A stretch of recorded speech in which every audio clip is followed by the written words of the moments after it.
Okay, we're now in the more practical, I guess, part of this class. Not that doing research isn't practical, but this is more about, practical matters that are going to come up more as you're graduating from the program. But I'd like to get this material into your ear sort of early on in the program so that you can be thinking about this as you complete your studies here.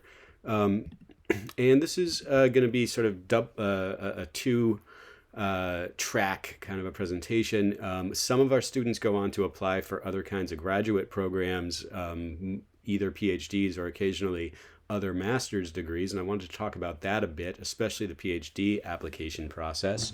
And other folks go on to look for jobs outside academia. So I want to talk a bit about that as well, although I know less about non-academic jobs. I have not held a non-academic job since I was about 20. But I do know some things about it, and I can link you to some more resources. So I'm going to start out talking a little bit about PhD programs because even if you don't end up applying to one, this is something that a lot of our students at least consider, and I want you to have the right tools for thinking about doctoral programs. So the first question here is, well, why would you apply to a PhD program? And that is a great question. So really stop and ask yourself this question before you decide to take this route. You need to think about this a great deal before you take this leap of changing your life in this way. So a first place to start is that if you don't know the answer to why would I apply to a PhD program, you probably don't want to apply to a PhD program. Because this is a long-term commitment. It's a program that takes minimally 4 or 5 years, and that's if you finish everything right on time. Those 4 or 5 years when you're a young person in your 20s are years where you could be positioning yourself professionally and earning money and getting raises and really benefiting yourself if you chose to go into a career. So there really is an opportunity cost to pursuing this kind of a path. And you need to have a good reason why you want to get a PhD. So here are what I would consider some reasonable answers to why might I want to apply to a doctoral program. Here's the best one, right? I just love my studies so much that I can't imagine doing anything else for a living. I need to be a linguist or a TESOL researcher or whatever. Like that's the only thing I want to do with my career. Then good, go apply to PhD programs. Here's some sort of less convincing ones, but these are still reasonable answers. I like my field, I find it interesting, and I really don't have any idea what kind of job I'd apply for if I was not going to continue on in school. That's basically how I ended up in a PhD program. Also, I had, some very supportive professors who sort of guided me on my way. But it was really sort of just because I liked what I was doing. And I wasn't sure what else I would do if I didn't go to grad school, and that turned out to be fine for me. Right? Here's one. I'm independently wealthy and would like to find something fun to do for the next 5 to 10 years. Again, totally reasonable explanation for why you might want to apply to a PhD program.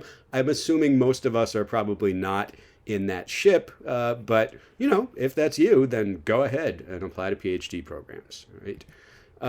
In all seriousness, the reason I'm saying this is because often I find that students who are considering going this route have some kind of less reasonable answers to why they end up in PhD programs. Here's one. My advisor thinks that I should apply to a program. That's great, but understand that us professors, we sort of have like a professional interest in a culture that encourages us to try to make everybody into a new professor. And we want all our students to be the best and go to the best PhD programs. But that shouldn't be what guides you principally. You want to have support from your professors, but don't go just because somebody says you should, right? Here's one that is actually a pretty common misconception. I think that being able to put PhD on my resume would really give me a leg up in the non-academic job market. I think I'll be able to get a better job outside academia. This is largely not true.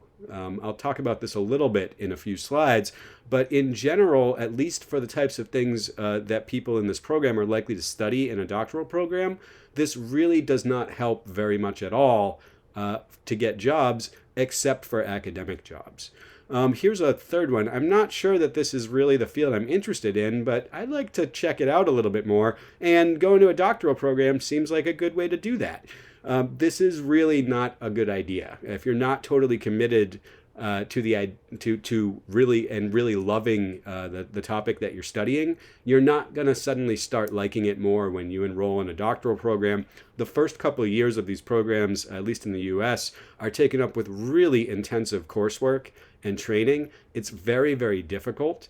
It's a sort of claustrophobic lifestyle where it's you and a few other first year PhD students. You're together all the time. You're sort of competing against each other. You think everybody's smarter than you. It's fairly high stress. And if you're not totally committed to the material you're studying, this is not going to be a happy process for you.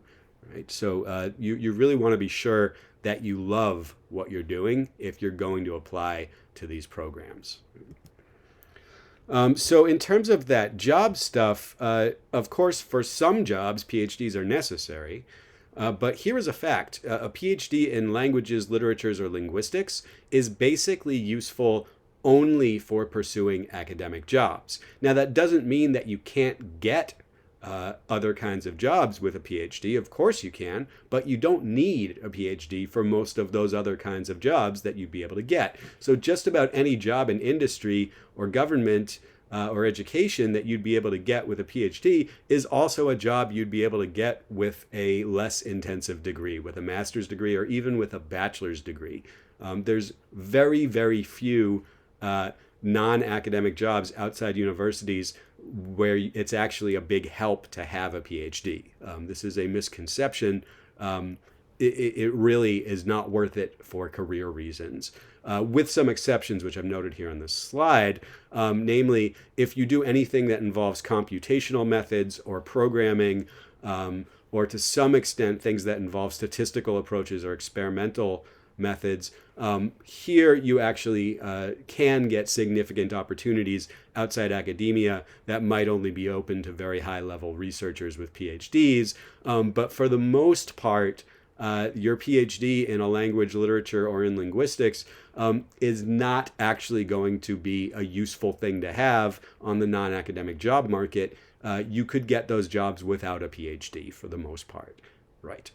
Here's another fact. Academic job prospects in particular for newly graduated PhDs in the humanities, which is mostly where our departments lie, even if that's not exactly what we do, we are considered humanities PhDs. And academic job prospects are terrible in these fields, and they're getting worse all the time. There is a crisis in the humanities. They produce too many doctorates, and there are not enough permanent jobs at universities to accommodate all the people getting PhDs. The academic job market is brutal, brutal. Right? So you should know this going into the PhD program. If you are hoping to become a university professor, it is extraordinarily difficult, and many people go all the way through a PhD program. They get their doctorate, and they cannot find a permanent academic job. This is very, very common, and it's getting more common over time. Right? So this sounds very dire and discouraging, and I don't mean to be, a sort of downer here, but it is worth understanding before you decide to go this route what you're getting yourself into. I think it's really important that students understand what kind of a labor market they're going into before they decide to go this route. So I'm not trying to tell you that you absolutely shouldn't do this, but I want to be totally honest about what happens when you finish your PhD. It can be a very, very difficult time in your life. Down here, I'm just showing you some data from the Linguistic Society of America. This is the largest professional organization for linguists in the world, although it's mostly centered around the United States. And this is this is not from the LSA. This is from the National Science Foundation. And this is their most recent survey of everybody who got a PhD in linguistics in, I think, the last 10 years or so. And what they found is that the vast majority of these people are going into some kind of an educational institution, where that would include both universities as well as primary and secondary schools. So some people with PhDs just become teachers at high schools or middle schools or wherever.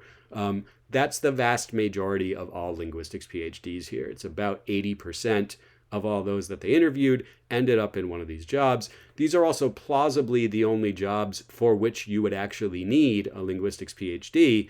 And some of these, you probably wouldn't even need that linguistics PhD if they're not at a university.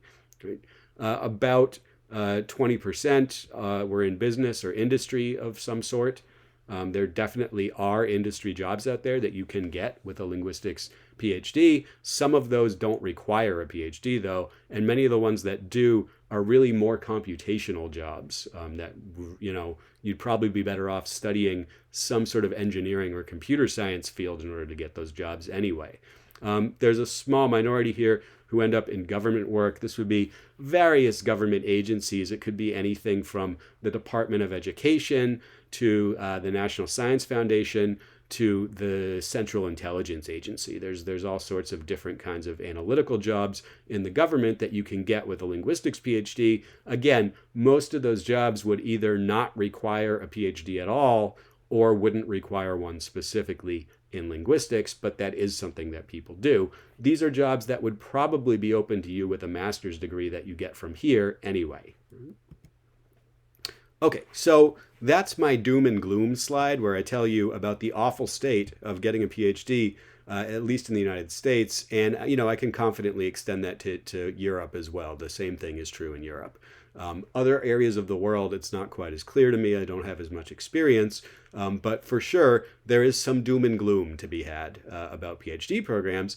But, that's not the whole story. There are some amazing things about doing a PhD that are wonderful. So, first of all, if you choose a reputable program and you get accepted, you will be paid to pursue your research and your teaching for at least 5 years. That's a pretty good deal. Right? You won't need to worry about employment or anything else. You will just be getting paid to be a PhD student and to do what you love. That's really neat. I had a great time in grad school.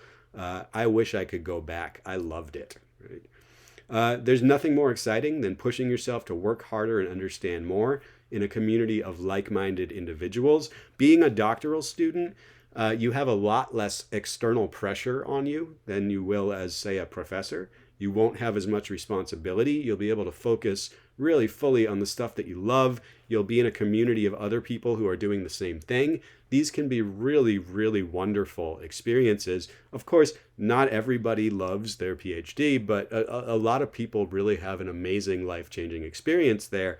It's a wonderful place to be, at least in my experience.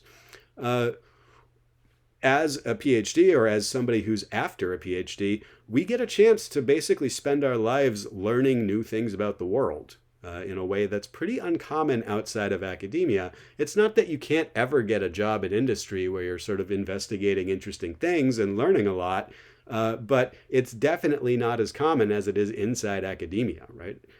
Being a permanent professor in particular is an amazing lifestyle. So I've told you on the last slide that it's incredibly hard to get a permanent professor position.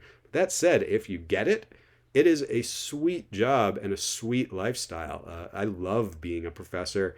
I guess not all professors love being a professor, but it's a pretty decent way to make a living, right? So there's lots of advantages of having a PhD. But before I say all these things, I did want to make it clear that it also comes with significant risks and hardships, and it's something you need to consider carefully. Okay, but let's assume that we've gone through these steps and we've decided that, yep, this is the way I'm going. I'm going to go find a doctoral program. And we do have students who do this every year. Not all of our students decide to go on to a PhD. In fact, not even half of them do, but some do. So I did want to cover this. And finding a good graduate program is going to be a lot like finding a good conference. So this is a sort of, near duplicate of a slide from last week when I talked about finding a good conference. Right? And I said that the two most important factors there were basically relevance and quality in that order. Right? So relevance, is the description of the department what I want to do? Is that relevant to my work? Is this the kind of department that I want to be in and where I'll be able to thrive? How would you figure that out? Well, you want to look at what kinds of dissertations that department has produced there. The dissertation is a large thesis, book length, that you produce at the end of your PhD degree in order to be granted the degree. And any good graduate department will have a list of dissertations on their website. If they don't have a list of dissertations from recent alumni or from all alumni, that's a red flag. There's probably something wrong there. And of course, what are the faculty interests like? So again, use the internet. I don't know how people did this before the internet, but go look at departments, look at who teaches there, look at what they list as their interests, what kinds of students are they advising, what kinds of dissertations are coming out of that department, are they doing things that are related to what you're doing? Does it look like it's good work? Right? You want to make sure that you're getting a department where you're going to be able to study what you want to.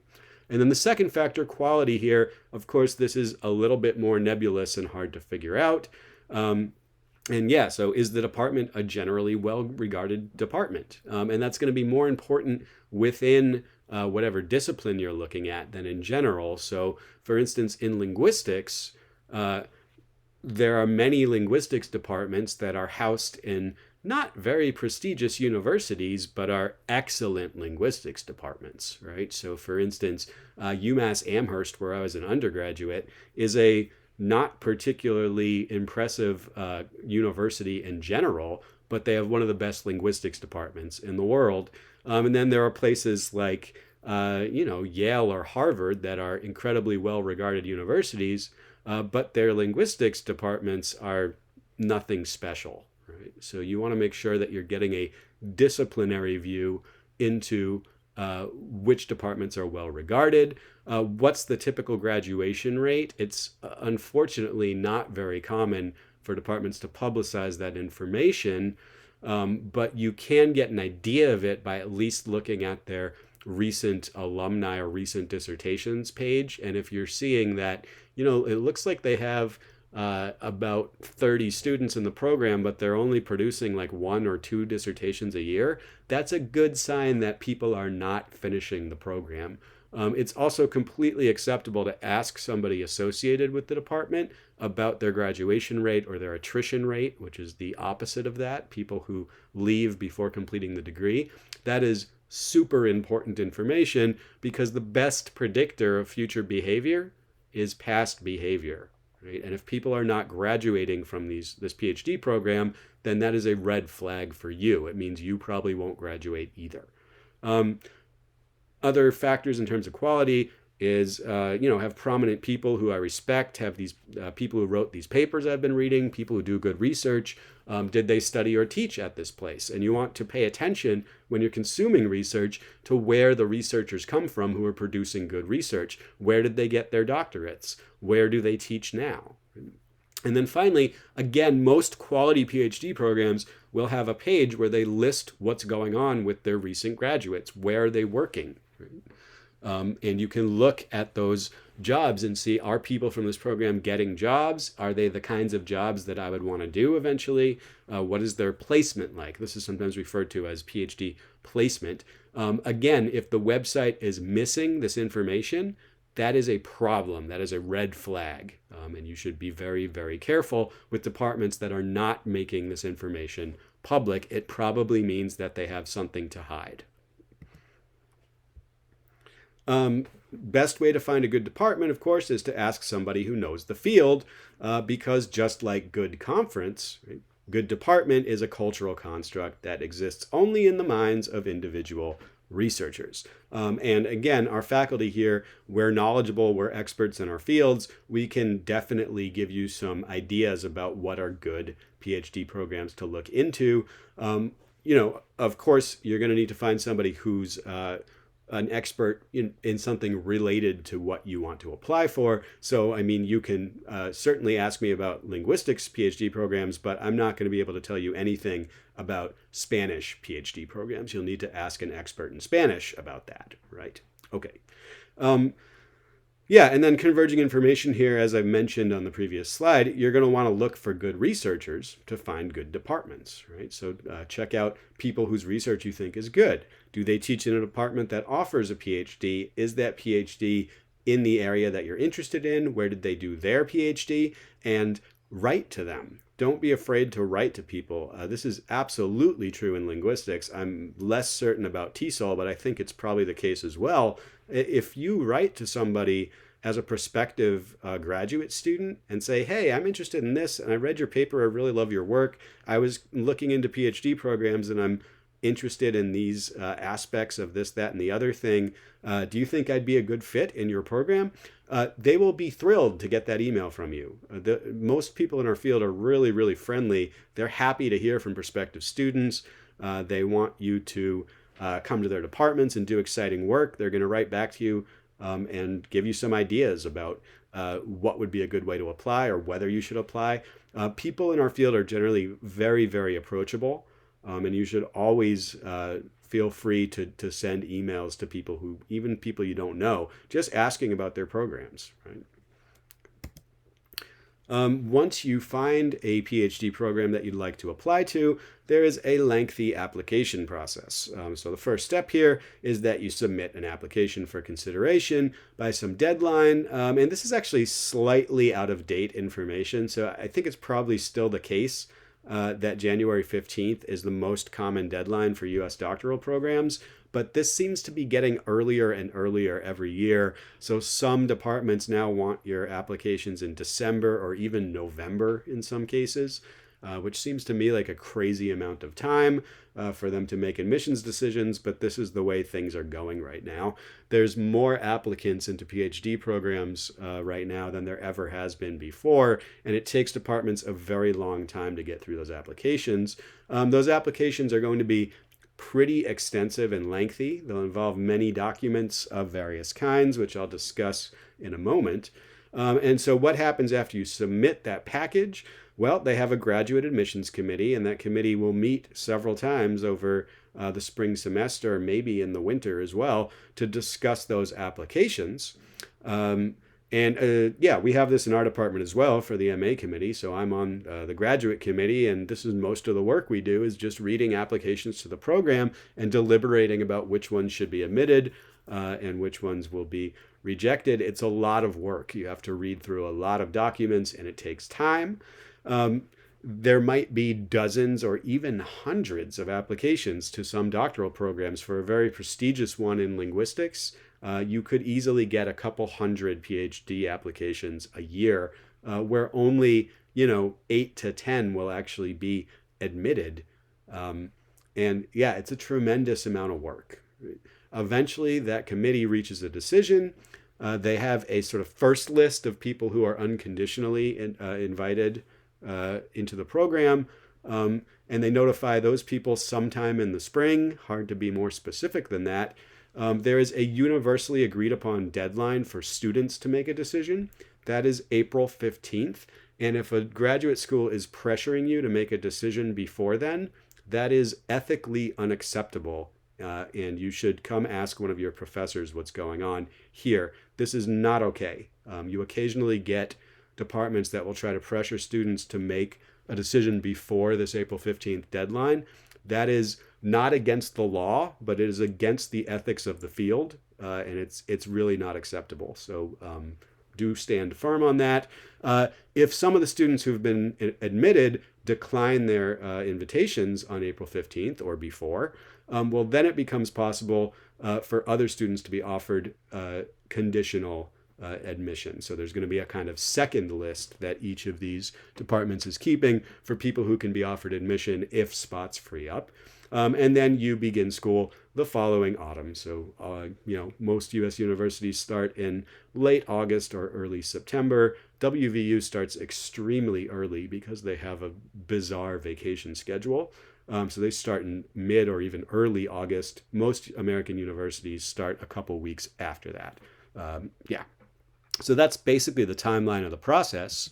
What goes into the application? Well, lots of stuff. And rather than just sort of listing these off here, I'm going to group them into classes of documents that you will need to submit here.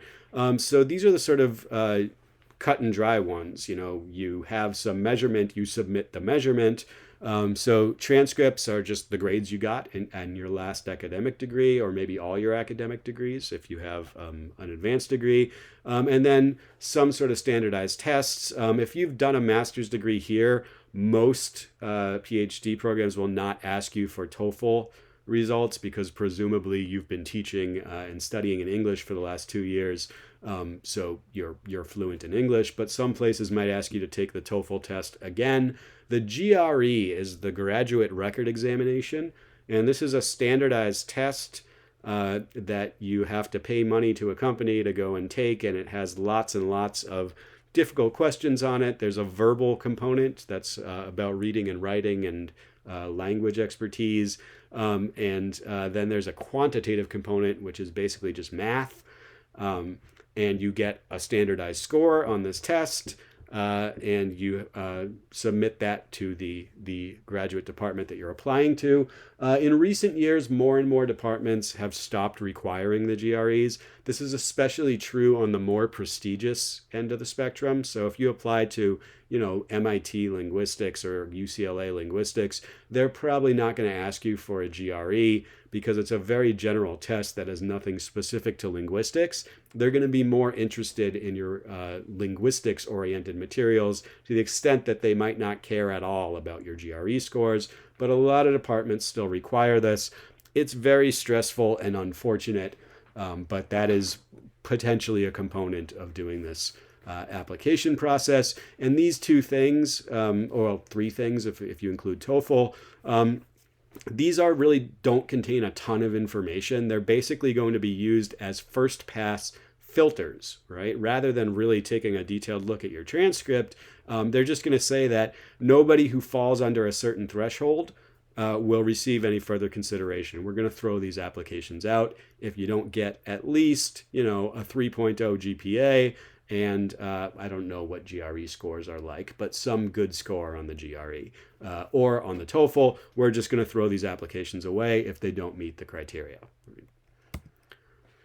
Now, these are the more important documents here.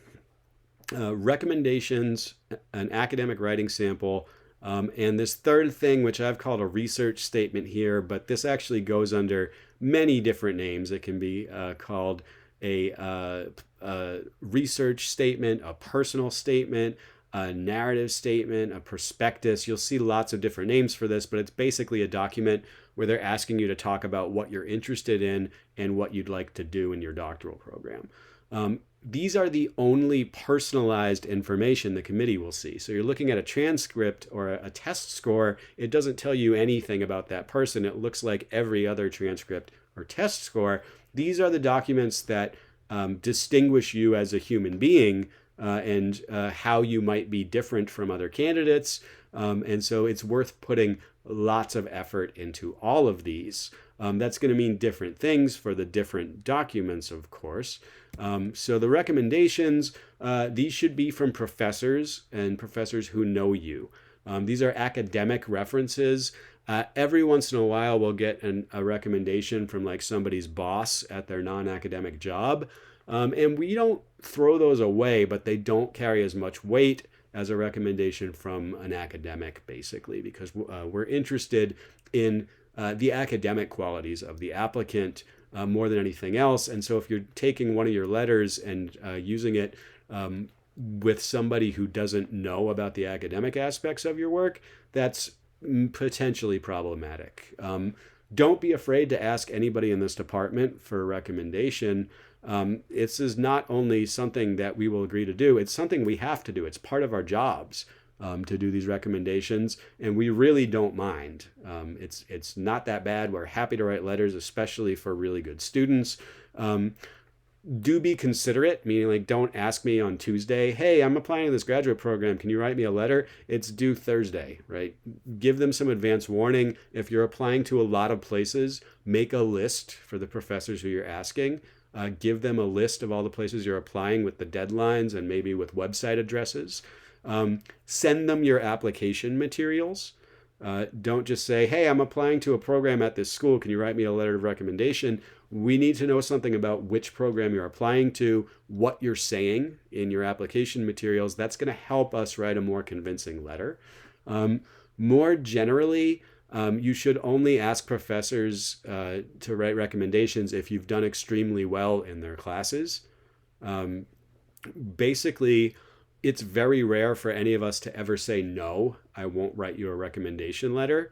Uh, but if you ask a professor who, like, maybe you missed a couple assignments in their class and you got like a B minus, and you weren't one of the better 50% of the students in the class, they have to be honest when they write these letters. We can't lie about you. So if you did mediocre in my class and I'm writing a recommendation letter for you, I mean, I'm going to do my best to make it sound good, but it's going to be obvious. These places ask you specifically to address, how did this student do in comparison to other students? How would you rank them in terms of all the students you've taught? And so if you don't think that you've actually been in, the top at least half of the students in that person's class, don't ask them for a recommendation letter. You're putting them in an uncomfortable position in that case. We essentially never write anything negative in these letters, in the United States at least, because in the United States, of course, this is considered a legal issue. So there can actually be litigation if you write something bad in one of these recommendation letters. What that means, in essence, is that if we don't think somebody's a good student, we're too scared to say anything bad about them. We just won't say that many good things, and it's equally easy to read those letters and understand what the recommendation is like if you know the conventions of the genre. Europe is actually quite different in this regard, which can sometimes cause problems with intercontinental applications. European academics are perfectly happy to also address the negatives of the student. In fact, many of them consider that a vital part of the letter. What are this person's shortcomings? That can create some misunderstandings when Europeans send recommendation letters to American universities or vice versa. But basically, you want to find a professor whose class you did well in and who knows you, right? So what that means is that cultivating professional relationships is one of the most important things you can do in school. And that this is also true for job applications, because usually you're going to want references for job applications as well, beyond just graduate school. You need to make sure that you establish and maintain good relationships with people who can write letters of recommendation for you. And a letter from somebody who knows you well as a student is always more convincing. So start now. Talk to your professors, get to know them a little bit, talk about academic interests with them. Come to their office hours, ask them questions, establish a relationship. And we like when students do this. Nobody thinks that it's a trouble or a pain in the butt when students come to talk to us. It makes us feel wanted. We love it. So do establish professional relationships with your teachers and mentors here in the department. Okay, the writing sample. This is perhaps the single most important and single most difficult part of the application process. This is essentially an original research paper, and it's meant to show your absolute pinnacle of scholarly achievement. This is meant to represent the best piece of work you have ever produced in academia. It's the best you can currently do at producing academic writing. Right? This is essentially meant to be your upper threshold, right? This is as advanced as I've gotten in my studies at this point. And this is something that people are going to look at very carefully when they're evaluating applications. It has to be polished and professional. For students who are sure, that they're going to be applying to PhD programs, I recommend that they pursue a thesis if it's possible, because that naturally translates into having a chapter of the thesis that's ready to send out for graduate applications if you're applying to PhD programs. Of course, you'll need to do some editing, some polishing, get help from your professors. We're happy to help with these things.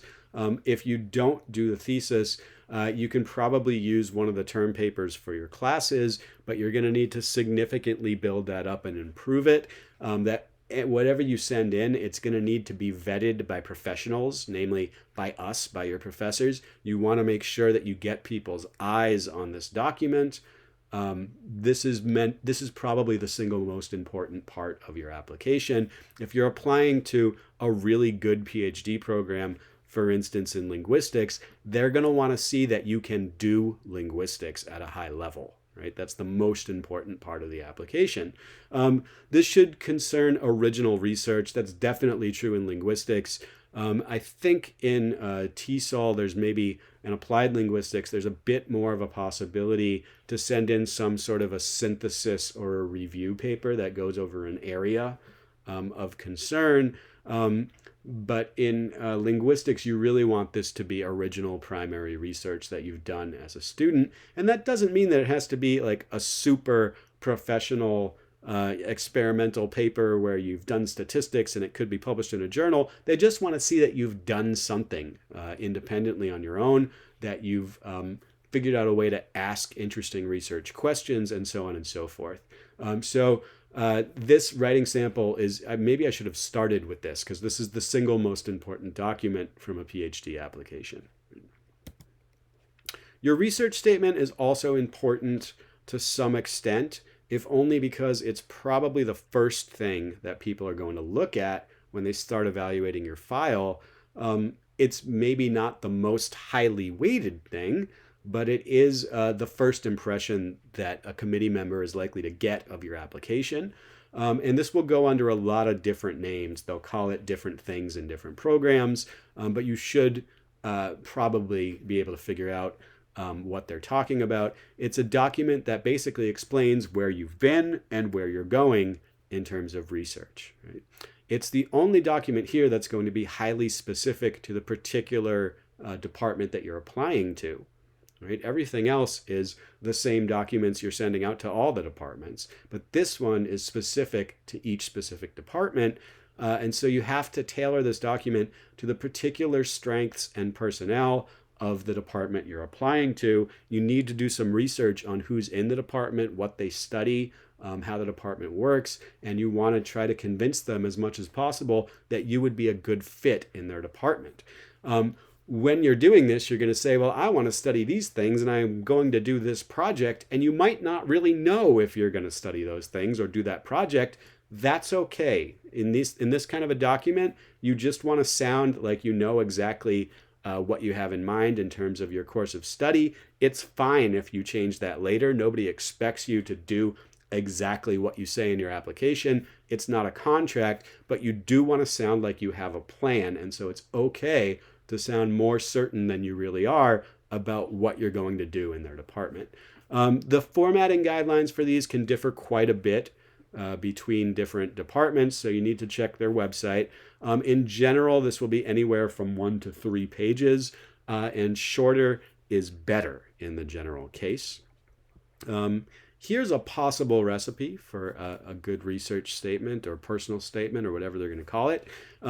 Here's a background paragraph on where I come from academically. I'm in the process of completing a master's degree in X at West Virginia University, where I specialized in these areas, and I've studied these other areas in class. Before that, I was an undergraduate at X University in Y location, where I did a degree in this area. And maybe a sentence or two about what country you're from and what language you speak and where you're coming from.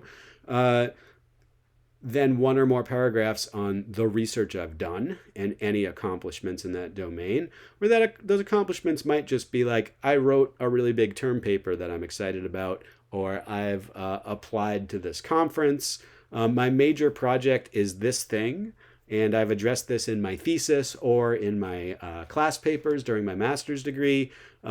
Maybe I've presented some of this work at a conference. Maybe I've submitted it somewhere. Also, I'm interested in these other things that I took classes in during my master's degree, and I have a paper that I'm writing about this other topic that I'm also interested in. And then finally, you want to have 1 or more paragraphs on the future, where I would like my research to go in the future, and importantly, how this fits in with your department and its faculty that I'm applying to. Right? And so here, people will sometimes just sort of throw in the name of a couple professors they found on the website without really saying anything about them.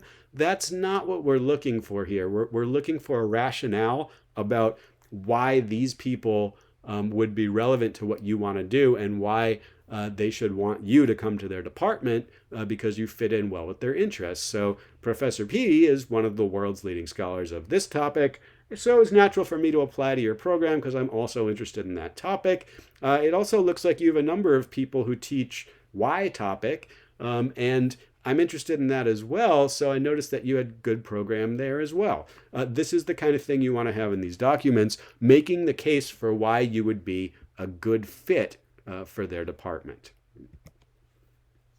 A final note of caution here, and this comes up really more often at the master's level, so this definitely comes up in our admissions committee, but I think this sometimes happens at PhD programs as well.